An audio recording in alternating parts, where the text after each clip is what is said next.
Bien, entonces vamos a conversar ahora de coma, ¿ya? Coma. Coma es el primer capítulo que trato de enfocar en neurología porque nos permite tener una idea de cuál es la importancia de la topografía, o sea, de poder en neurología diagnosticar el lugar exacto donde ocurre el daño en el cerebro y por ende poder llegar al diagnóstico de forma más fina. ¿Está bien? Entonces, en coma, cuando nosotros estudiamos coma, el objetivo de las preguntas son dos. Primero, identificar el nivel de la lesión. ¿Dónde está el nivel de la lesión en coma? Y segundo, manejar el algoritmo de las posibles causas de coma, cómo se diagnostican y cómo se tratan. ¿Entienden? Entonces, primero ver el nivel y luego manejar el algoritmo diagnóstico de las causas más probables de coma. ¿Ya? Bien. Entonces, arrancamos con los aspectos generales. ¿Ya? Cuando hablamos de coma, lo primero que tenemos que hacer es definir coma. Entonces, ¿qué es coma? Coma es la ausencia total de respuesta cerebral a los estímulos. O sea, es el paciente que no despierta, no responde. ¿Está bien? Existen términos intermedios como somnolencia, como estupor, que no se recomienda utilizar, ¿ya? Porque una persona del estado lúcido despierto al coma puede pasar por somnolencia y luego por estupor. Pero la definición como tal de coma es ausencia de respuesta cerebral frente a estímulos, o sea, un paciente que no responde, no despierta. ¿Listo? Somnolencia significa que el paciente responde, pero tiende al sueño, pero se despierta con estímulos leves. Y estupor significa que el paciente tiende a responder a estímulos más fuertes y ya no responde adecuadamente. Por eso es que preferimos no usar esos términos y nos quedamos de frente con el término de coma. Ahora, ¿cómo es que llegamos al coma? Entonces, para entender que el coma es la ausencia de respuesta cerebral, tenemos que saber qué es lo que se ha lesionado en el cerebro para tener la ausencia de respuesta. Entonces, para que exista coma, tiene que haber o bien una lesión, una alteración bilateral de los hemisferios, o sea, ambos hemisferios tienen que estar comprometidos, o lo que llaman una alteración difusa, a eso se refiere. Una alteración difusa quiere decir que se han afectado ambos hemisferios, o la otra opción es que se ha alterado el sistema reticular activador ascendente, ¿no? O el sistema activador reticular ascendente, SARA, como quieran llamarlo.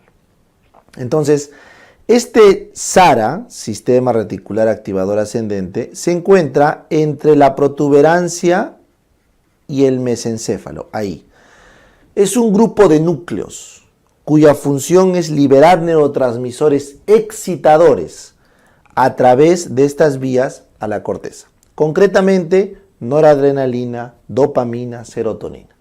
Entonces, de tal forma que estos neurotransmisores se distribuyen a toda la corteza, sobre todo a la capa cortical 1 y 2 de las capas de las columnas corticales, y de esa forma prenden nuestra corteza. Por eso cuando nos despertamos, cuando estamos dormidos, es porque hemos activado el SARA. Ahora, el SARA recibe influencia o estímulos visuales, auditivos, sensitivos, químicos, etc. Por eso te puedes despertar por dolor, te puedes despertar por un olor, te puedes despertar por una luz, por un sonido, porque te tocan, te puedes despertar por muchas cosas que llegan al SARA, ¿correcto? Y una vez que estamos despiertos, el SARA ya no tiene la función de mantener a la corteza despierta, sino simplemente la corteza por sí misma, bilateralmente, se estimula a sí misma y se mantiene despierta, sobre todo cuando tiene más actividad. Por eso, si mi clase te parece aburrida, entonces estás despierto porque en algún momento tu SARA te despertó, Pero como tu corteza no está en actividad y prácticamente escuchas un ruido, no me escuchas hablar como un ruido de fondo, te vas a ir quedando dormido, pues. Y te vas a dormir en clase, porque te llega la clase. Y te llega porque no te despierta interés.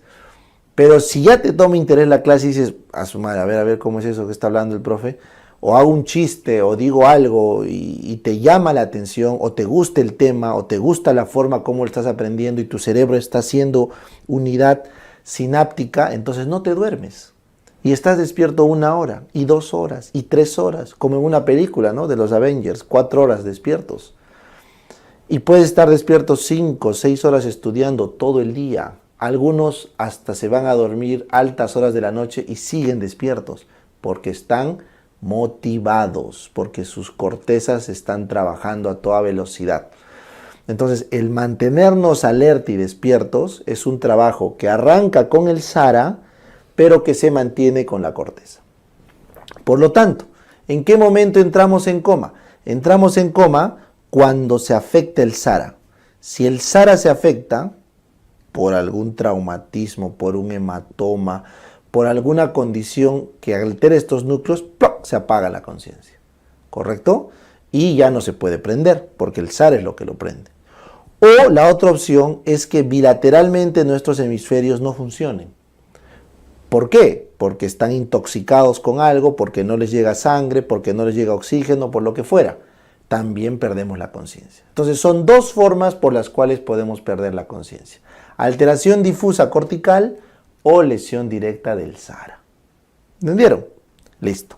Ahora, ¿cuál es la etiología de este problema? Bueno, pues el número 1, la causa número 1 de coma es traumatismo encefalocraneano, TEC.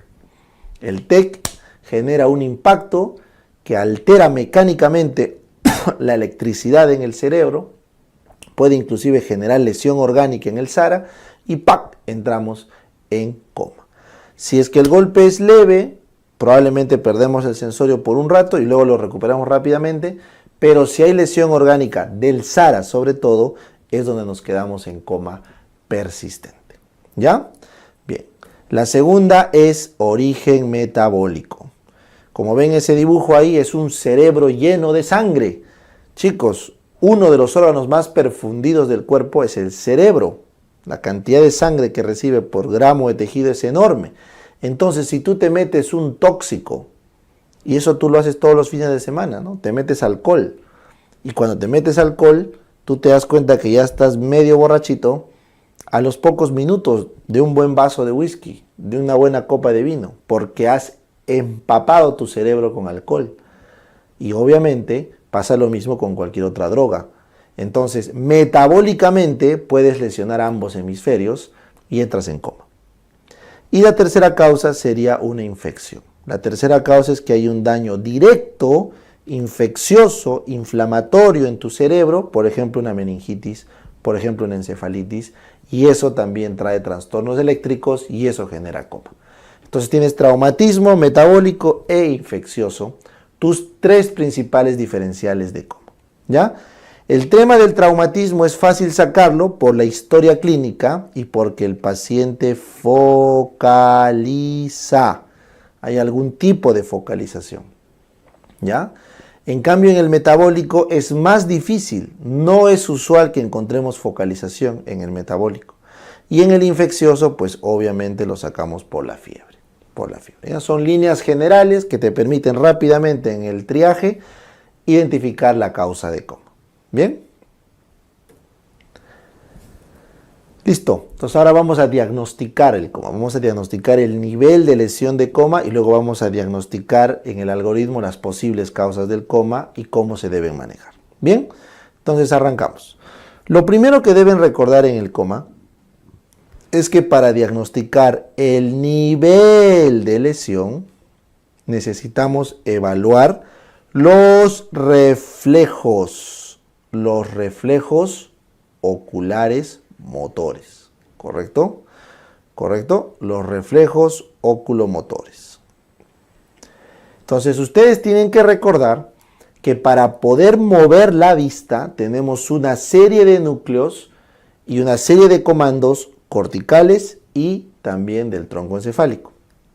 Bien, entonces los reflejos oculomotores son una de las principales formas de ver nivel de lesión. Sin embargo, este reflejo, que no es un reflejo motor somático, sino motor autonómico, que es el reflejo fotomotor. Entonces, el reflejo fotomotor es el primero de todos y el que más rápido le permite al clínico evaluar el tipo de lesión que tenemos cuando un paciente está en coma.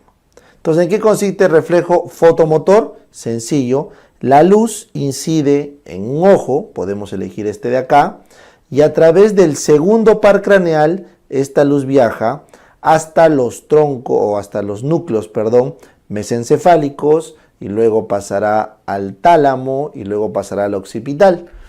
Pero cuando llega a estos núcleos mesencefálicos, esta luz estimula el núcleo de Edinger y Westphal, correcto, pretectal, donde regresa una señal a través del tercer par craneal. Entonces hacemos, cuando hay mucha luz, cerramos, hacemos miosis. ¿No es cierto? Cuando hay mucha luz, hacemos miosis. Cuando hay poca luz, hacemos midriasis. Entonces, en este caso, el ojo, al recibir la luz por el segundo par, regresa la señal por el tercero y hacemos miosis, contracción de los músculos ciliares. ¿Correcto? Bien. Sin embargo, por protección, se supone que si la luz entra por un ojo, también tiene que entrar por el otro. ¿No es cierto? Si entra por un ojo, tiene que entrar por el otro. Entonces, si la luz se supone que entra por los dos ojos, este reflejo se comparte y aparece un estímulo al otro ojo, que es el reflejo fotomotor indirecto. Reflejo fotomotor indirecto, porque ese es comunicado al otro ojo. Y el fotomotor directo es comunicado al ojo que recibe la luz. Entonces, cuando nosotros evaluamos el reflejo fotomotor directo, estamos evaluando si el segundo o el tercer par funciona, ¿correcto? En ese mismo lado del ojo. Y cuando evaluamos el reflejo fotomotor indirecto, lo que estamos haciendo es evaluar prácticamente el tercer par solamente. Entonces, ponte un ejemplo.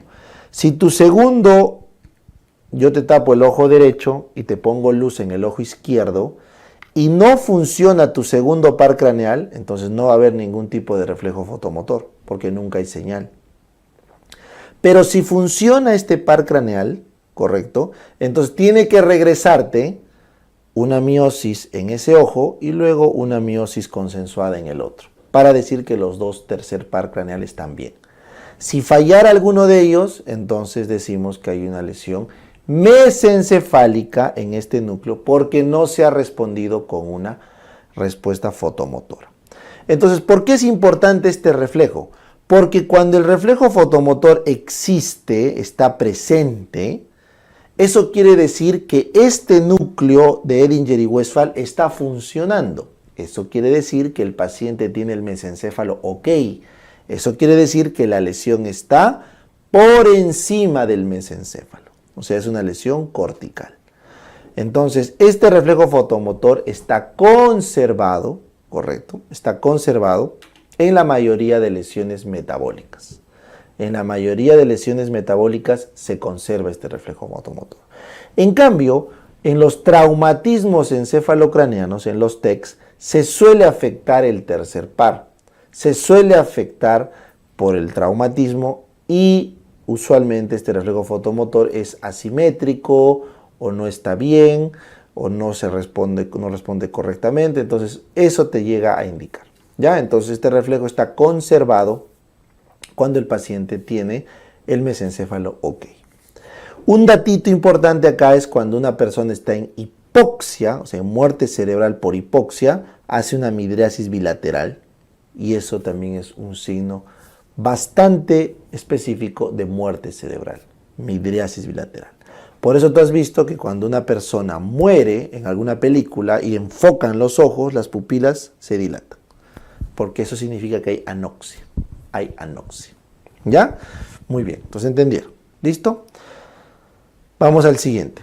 Si por A o B fallar el reflejo fotomotor que te esté evaluando mesencéfalo, ojo, te esté evaluando mesencéfalo, Entonces, o sea, tú llegas a la conclusión de que el mesencéfalo está tomado porque este reflejo no funciona, perfecto. Entonces, lo siguiente que toca ver es el puente, porque debajo del mesencéfalo está el puente Barolio, la protuberancia anular. Entonces, ¿qué reflejo nos permite evaluar la protuberancia? Entonces, la protuberancia anular o el puente de Barolio se evalúa por el reflejo corneal. El reflejo corneal. ¿En qué consiste? Consiste en que tú estimulas la córnea, y ustedes saben que la córnea está irrigada por las ramas del trigémino, la rama oftálmica, o sea, el quinto uno. Esta rama del trigémino llega al puente, ahí está el núcleo trigeminal, al puente de Barolio, a la protuberancia, y ahí hace una sinapsis con el núcleo del séptimo par. Entonces el séptimo par viene a inervar los músculos de la cara. Uno de ellos, el orbicular de los ojos. Entonces, el reflejo corneal es cerrar con fuerza ambos ojos cuando se estimula cualquiera de las córneas. Entonces, ese reflejo me permite ver que la protuberancia está funcionando o no. Si es que no hay reflejo corneal, la protuberancia está anulada. ¿Entendieron? Esa es la lógica de este reflejo. Muy bien. Entonces, para más o menos tener una idea de cómo opera estos núcleos, acá les traigo un dibujo para que lo entiendan mucho mejor. Entonces, acá arriba, en el mesencéfalo, está el núcleo del tercer par craneal, los núcleos de Eddy-Jerry-Westphal, y se evaluaban con el reflejo fotomotor. ¿Correcto? Acá abajo, en el puente, por acá, tenemos los núcleos que están recibiendo la señal del quinto y los núcleos que van a botar al facial y se evalúan con el reflejo corneal. ¿Correcto? Pero, si tú te das cuenta, hay una comunicación entre estos núcleos o entre estas partes del tronco encefálico. Y eso es importante para lo que vamos a ver ahora, que son los reflejos oculomotores. Entonces, estos reflejos oculomotores es lo que tú vas a ver acá, lo que vamos a ver a alteración. ¿Ya?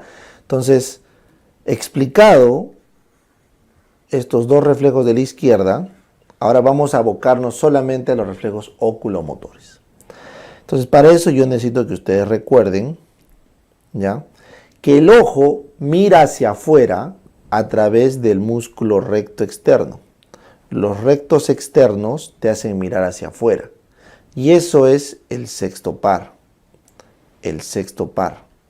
Y ese sexto par está en el puente, ¿correcto? El sexto par está en el puente. Entonces vamos a decir, supongamos que este es el sexto par. ¿Ya? Oh, perdón. Este de acá. Este supongamos el sexto par. ¿Listo? Ya está. Entonces, mirar hacia afuera, externo, recto externo, es lo que se conoce como la mirada horizontal. Entonces, en el puente se articula la mirada horizontal. Horizontal. ¿Correcto? Bien. Ahora, el recto superior, el recto inferior, el recto superior, el recto inferior, el recto medial, el que lleva para acá adentro, el recto medial, correcto, o recto interno, todos estos son inervados por el tercero. No se olviden, el tercer par craneal, que está acá, en el mesencéfalo, inerva al recto superior, al recto inferior, al recto interno y al oblicuo menor, ¿ya? Que no lo vamos a poner acá, al oblicuo menor, ¿correcto? Entonces, estos básicamente lo que se encargan es de centrar a la vista, o sea, se encargan de centrar la visión. Porque si yo estimulo el recto superior, el recto inferior, fijo al ojo en el medio. Si yo estimulo el recto interno, antagonizo al recto externo y fijo al ojo en el medio. Y si yo inervo el oblicuo menor, antagonizo al oblicuo mayor y fijo al ojo en el medio. Entonces el tercer par se encarga de centrar la mirada. En cambio, el que nos permite la mirada vertical hacia arriba y hacia abajo es el oblicuo mayor. El oblicuo mayor está inervado por el cuarto par. Y ese cuarto par también se encuentra en el mesencéfalo. Entonces la mirada vertical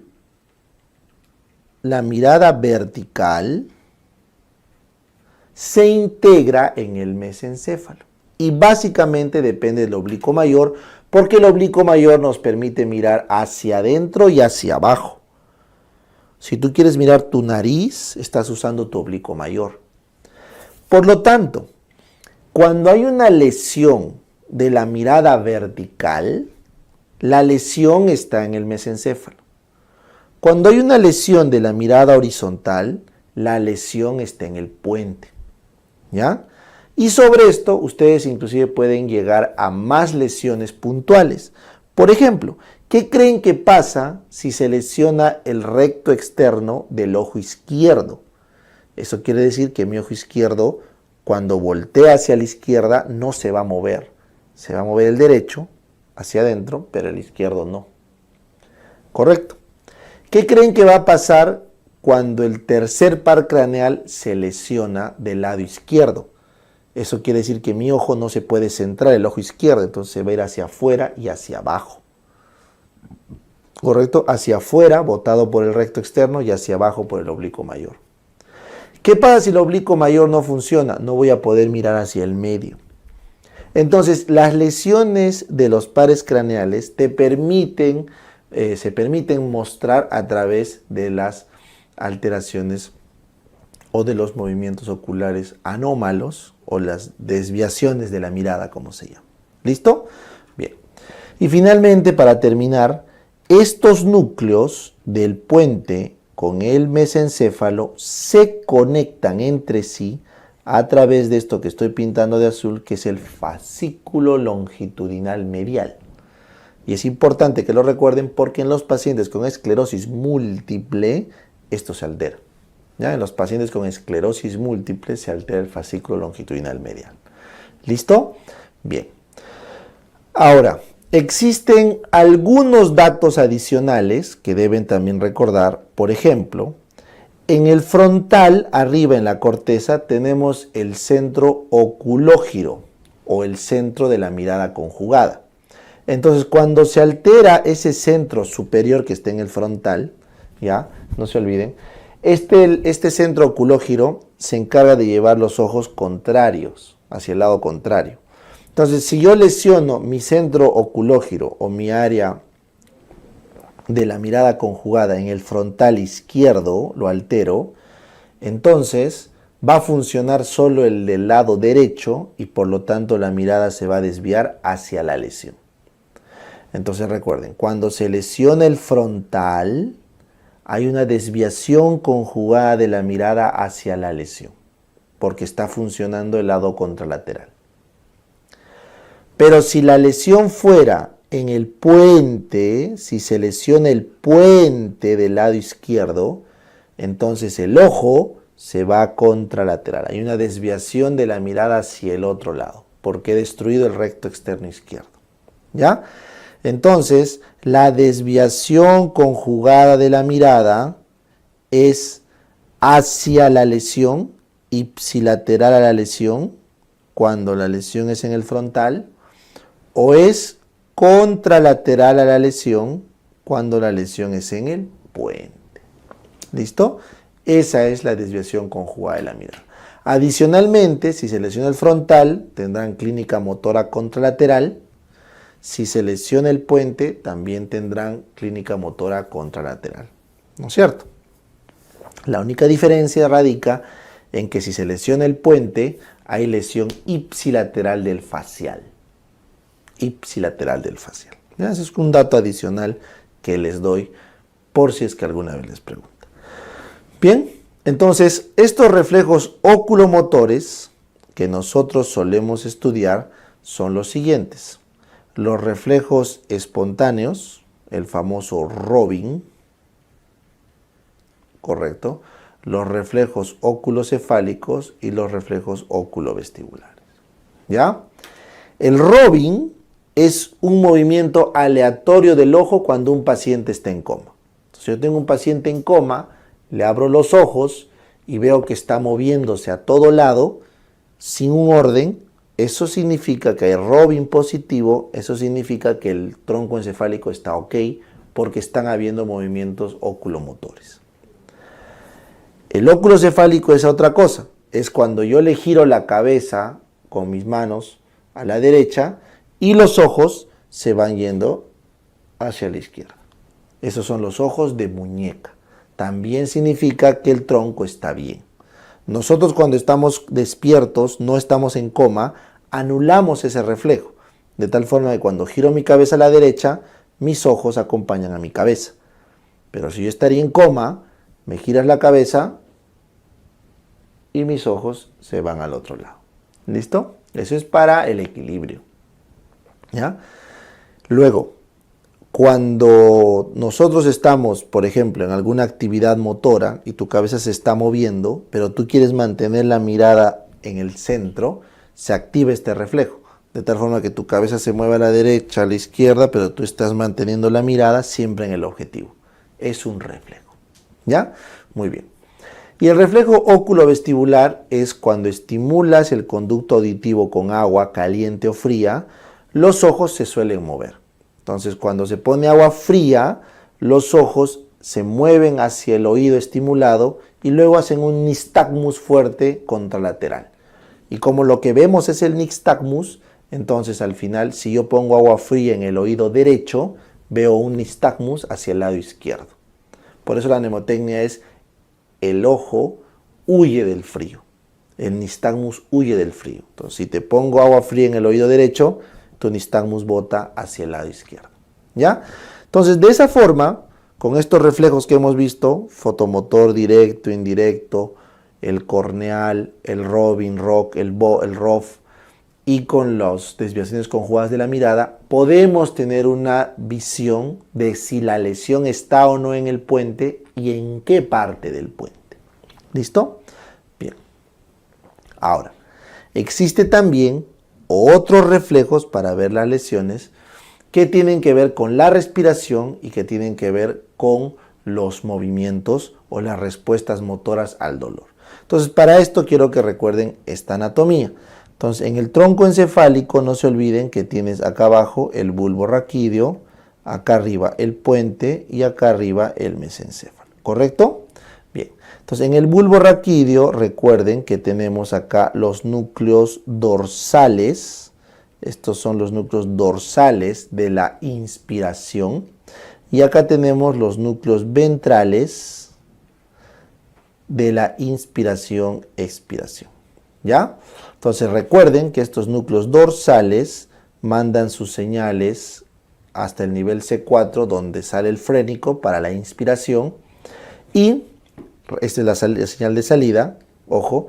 Y la señal de entrada está viniendo de los quimiorreceptores periféricos, ¿correcto?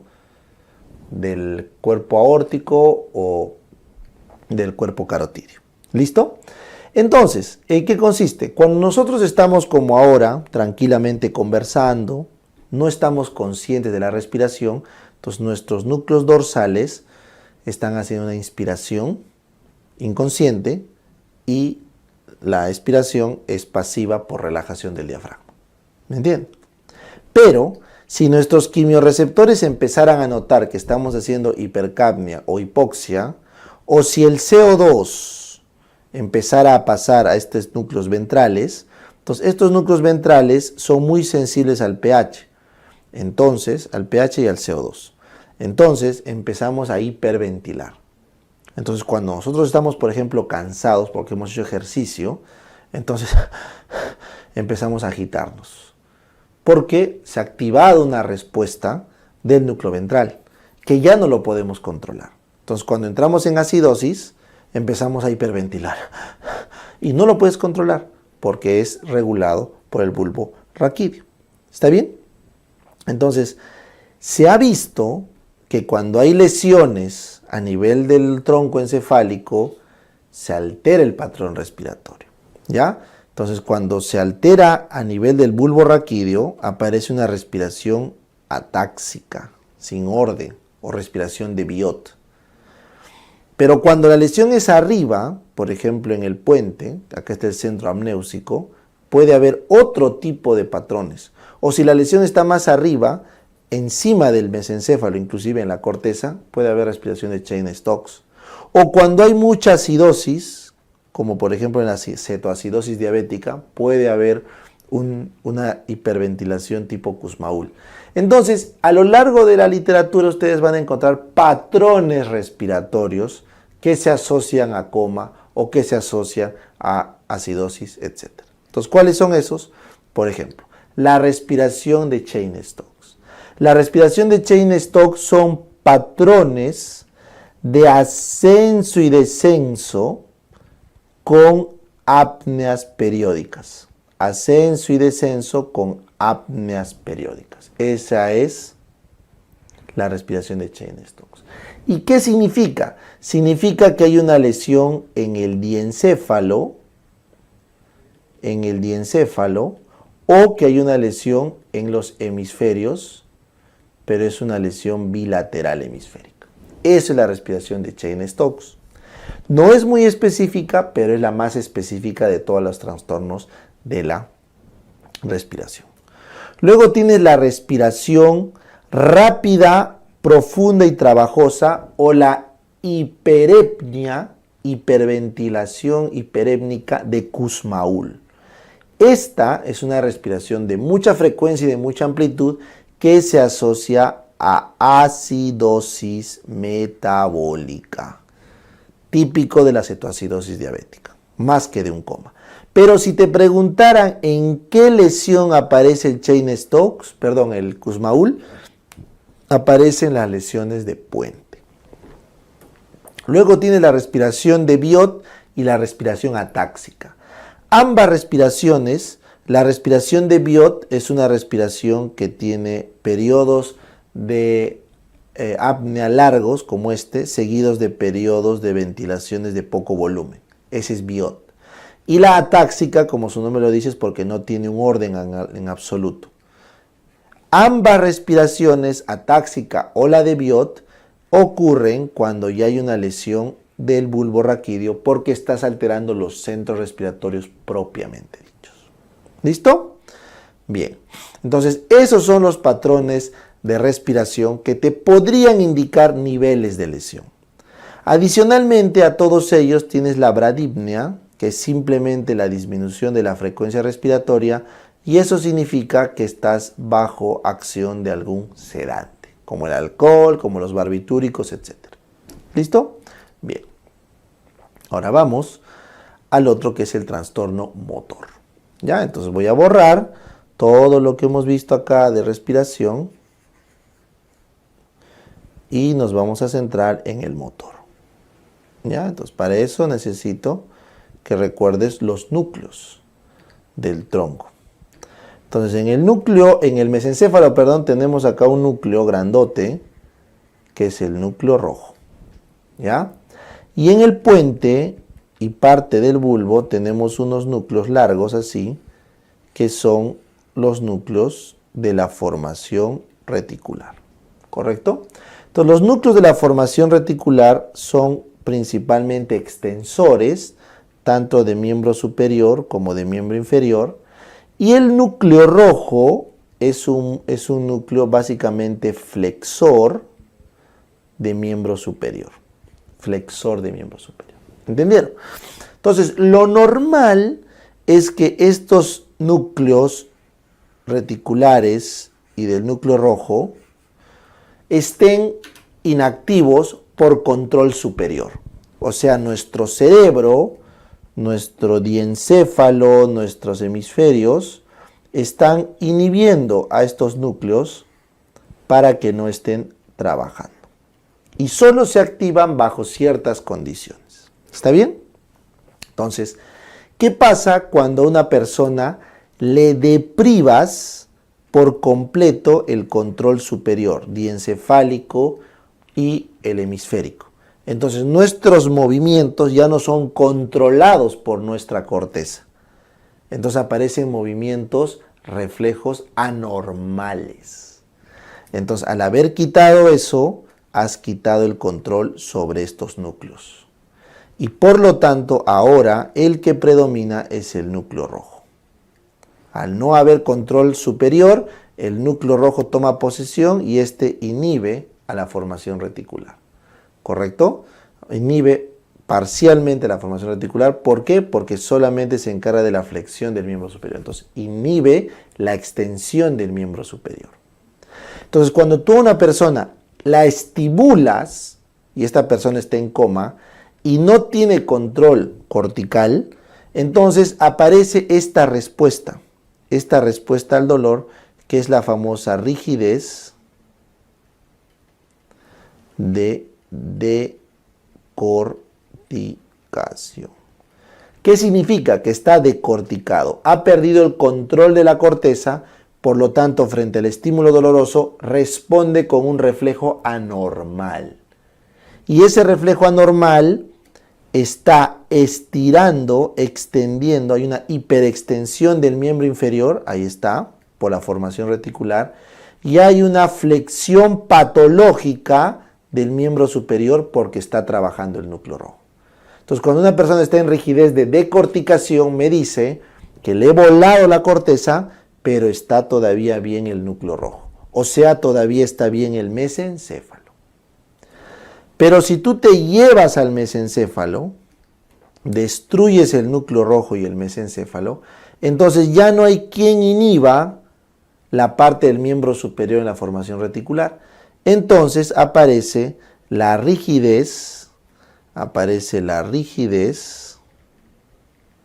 pero de descerebración. Se descerebra. Quiere decir que ha perdido control inclusive del núcleo rojo.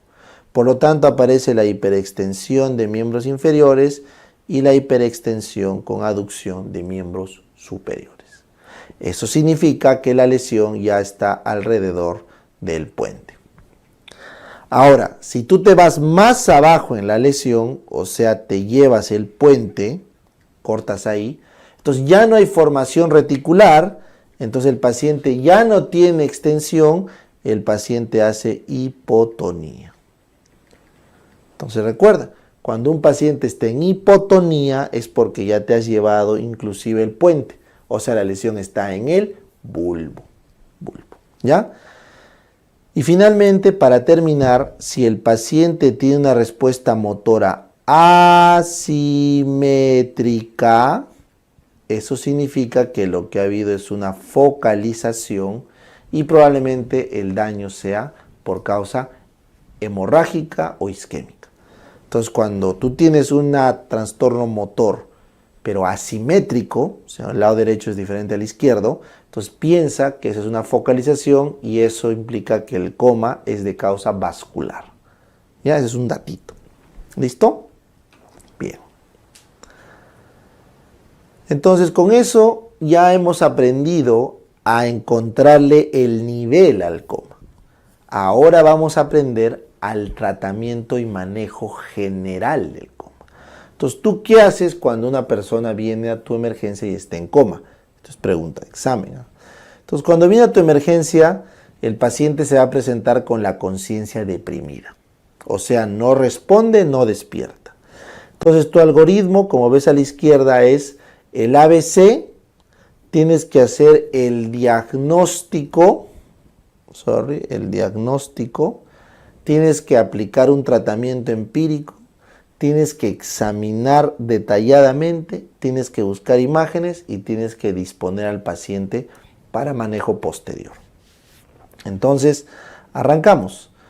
Le tienes que hacer el ABCD. La vía aérea, ver la respiración, ver la circulación. Es lo primerito. ¿Correcto? Ahí está bien claro. En celeste, evaluación de la vía aérea. Muy bien. Luego tenemos que tratar de llegar al diagnóstico del coma. Entonces habíamos quedado que la causa más probable era TEC y luego tenías metabólico y luego tenías infeccioso. Entonces el TEC se supone que es fácil de sacar por la historia clínica. Si no se ha golpeado la cabeza, no ve sangre, ¿no? Es un poco probable que sea TEC. Entonces nos vamos al metabólico. Por eso es que tú puedes leer ahí en la caja roja, se mide la glucosa, porque la hipoglicemia, da coma. Tienes que obtener un acceso venoso, de todas maneras, para arrancar el tratamiento empírico. Tienes que mantener la saturación de oxígeno en 97, porque otra causa metabólica sería la hipoxia. Tienes que arrancar monitoreo cardíaco, hacer tu electrocardiograma, porque probablemente la causa del coma puede ser también cardiovascular. Entonces, de esa forma te has peinado las principales causas de coma. Has peinado hipoglicemia, hipoxia y problema cardiovascular. ¿Entendieron? Esa es la lógica de este momento. Muy bien. Obviamente, si es que el paciente estaba hipoglicémico, le administras dextrosa, ¿correcto? Si tú tienes alta sospecha que puede ser un paciente hipoglicémico, las guías también dicen que le puedes dar dextrosa de frente, ¿correcto? Dextrosa de frente. Si es que estás sospechando que está intoxicado por opioides, que eso ocurre en países del primer mundo, arrancas con naloxona, que es el antídoto. Y si es que sospechas que es alcohólico y está desnutrido, entonces hay que darle tiamina antes de pasarle la glucosa, para no desarrollar una encefalopatía de Wernicke. ¿Ya? Entonces se le da tiamina cuando sospechas que es alcohólico o desnutrido. Muy bien. Ahora, después de que has tratado lo más probable, o sea, la hipoglicemia y la intoxicación por opioides, lo que te queda ahora es un examen detallado para ver, confirmar tu causa o ver en todo caso si es otra causa. Entonces ahí está examen físico y neurológico a detalle. Si el paciente mejora, lo observamos. Si el paciente no mejora, hay que tratar de ver si hay signos del tronco encefálico. ¿Correcto? Entonces, si el paciente no mejora y está empeorando, tienes que buscar otras opciones de daño, como por ejemplo infección, y por eso ahí dice que ya debes añadir antibiótico. ¿Listo? Tienes que hacer una tomografía, eso también es importante. Si con toda la primera evaluación inicial, con el manejo de la glucosa, con el paciente tratado para opioides, no te responde, entonces tienes que taquearlo, buscar imágenes, por eso cambia el color, porque puede ser una causa orgánica interna del coma que está afectando el SARA. Y finalmente, si es que encuentras una causa estructural, bueno, pues tendrás que tratarlo quirúrgicamente. Si no es una causa estructural, entonces ya llegamos a la parte del máximo diferencial, que es esta de acá. Entonces puede estar intoxicado por un montón de sustancias. Hay que hacer exámenes laboratoriales, buscar los antídotos, eventualmente una diálisis. O puede estar convulsionando, mejor dicho, puede estar en un estatus no convulsivo, o sea, tiene una epilepsia no convulsiva. Entonces hay que hacer el electroencefalograma porque esa sería la causa. O de repente tenemos un problema de hipertensión arterial, o tenemos un problema infeccioso, o nutricional, o endocrino. Entonces, estas ya son las causas no estructurales que se van a tratar a detalle después de haber cumplido el algoritmo. ¿Bien? Y bueno, después de que lo has identificado, lo tienes que pasar a UCI, porque todo paciente en coma se maneja en UCI, no lo olviden, si es que no responde. Si es que responde, se queda en observación de tópico, pero si no responde, se va a UCI. ¿Listo? Entonces, esta es la lógica del paciente con coma. Entonces, nuevamente, si te llega un paciente en coma, tú tienes que asumir lo peor. ¿Correcto? Entonces, lo primero que haces es el ABC, luego ves glucosa, ves oxígeno, ves cardiovascular y luego le pasas su azúcar, le pasas una naloxona si sospechas opioide y le pones su tiamina si es que sospechas que está desnutrido. Después de hacer eso, evalúas. Si no mejora, te echas a buscar causa estructural y si no, te echas a buscar intoxicaciones, infecciones, etc. ¿Listo? Muy bien. Entonces, en todo este proceso, acá, en este momento, donde hay que hacer la evaluación del ABC, acuérdate, A de vía aérea, B de breathing, respiración, C de circulación, te falta es ABCD. Entonces el D es la parte neurológica. Entonces ahí es donde entra la escala de coma de Glasgow. Entonces la escala de coma de Glasgow la utilizamos para evaluar la gravedad del coma. Y eso se hace justo en este momento, ¿no es cierto? Cuando estás terminando el ABC, justo para pasar al otro momento, viene el D, que es la parte del examen rápido de coma, que es el Glasgow. Entonces no te olvides, la respuesta visual, correcto, tienes 4 puntos, la respuesta verbal 5, la respuesta motora 6, ¿correcto? Entonces si el paciente responde espontáneamente, abre los ojos, está ok. Si el paciente habla solo, te entiende, está ok. Si el paciente obedece órdenes, está ok, ¿no es cierto? Si el paciente responde a estímulos leves, ya le quitas un punto. Si el paciente responde a estímulos fuertes, ya le quitas otro punto. Y si el paciente no responde, ya pues 0 puntos. Entonces, 4, 3, 2, 1. Recuerden que nunca es 0, siempre es hasta 1, ¿ya? En Glasgow. Muy bien, si el paciente responde, correcto, pero está medio confuso, correcto, confuso. Si el paciente te responde, pero la respuesta es inadecuada, o sea, no tiene sentido lo que responde. Si el paciente responde y la respuesta es incomprensible, o sea, no entiendes lo que dice, o si el paciente no responde. Entonces, 5, 4, 3, 2, 1. Si el paciente responde, espontáneamente habla, está ok, 5 puntos. Si el paciente responde, pero confuso, o sea, lento, pero responde bien, 4. Si el paciente responde inadecuado, o sea, le preguntas por el año y te responde su nombre, entonces es 3. Si el paciente es incomprensible, o sea, ni siquiera sabes qué palabra está hablando, 2. Y si no responde nada, 1. ¿Ya? Bien. Y finalmente en el motor, si el paciente obedece las órdenes, ¿no es cierto? Le pone 6, está ok, ¿ya? Si el paciente puede localiza el estímulo doloroso, le pone 5. Si el paciente hace una flexión normal, le pones 4. Si el paciente hace una flexión anormal o patológica, le pones 3. Si el paciente hace una extensión anormal, le pones 2. Y si el paciente no responde, le pones 1. ¿No es cierto? Entonces, ¿qué significa la respuesta motora? Si yo obedezco órdenes y muevo mis extremidades, tengo 6 puntos. Mi cerebro está bien. Si yo no obedezco órdenes, pero cuando me pinchas la pierna, yo localizo el dolor en mi pierna, con mi mano o lo que fuera, entonces me pones 5, porque tengo la capacidad de localizar el lugar. Si yo no localizo el lugar, pero retiro la pierna, entonces me pones 4, porque es una flexión normal de retirada. Quiere decir que todo está bien y mi médula está respondiendo automáticamente. Pero hay un problema cortical de localización. Pero si yo cuando me pinchas la pierna, flexiono los brazos, hago rigidez de decorticación, me pones 3, porque es una flexión anormal. Si cuando me pinchas la pierna, hago una extensión de descerebración, me pones 2. Y si cuando me pinchas no hago nada, 0. O sea, no respondo, perdón, me pones 1.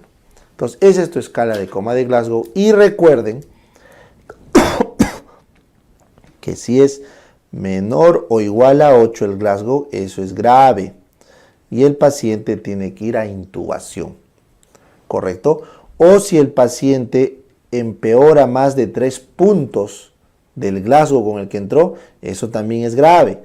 Y tenemos que intubar al paciente. ¿Ya? No se olviden.